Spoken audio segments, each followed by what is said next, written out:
प्रत्येक व्यक्तीमध्ये गुणवत्ता आणि कमतरता हे दोन्ही गुण असतात। फरक फक्त इतकाच आहे, जो पारखून बघतो त्याला गुणवत्ता दिसते आणि जो तपासून बघतो त्याला कमतरता।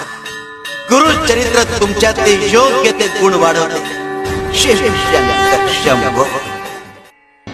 हे जग सोडून जाताना आपल्याला काय घेऊन जाता येईल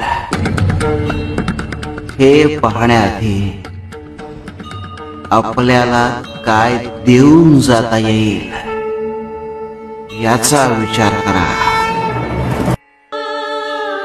मनाला ग्रासून टाकणारे लोभ, इच्छा, मोह, लालसा, वासना, अरे त्यांना अंतच नाही। क्षणिक सुखासाठी मनात निर्माण झालेली वासना, लालसा माणसाला अनंत अडचणींच्या जंजाळाच्या गर्तेत लोटून देते।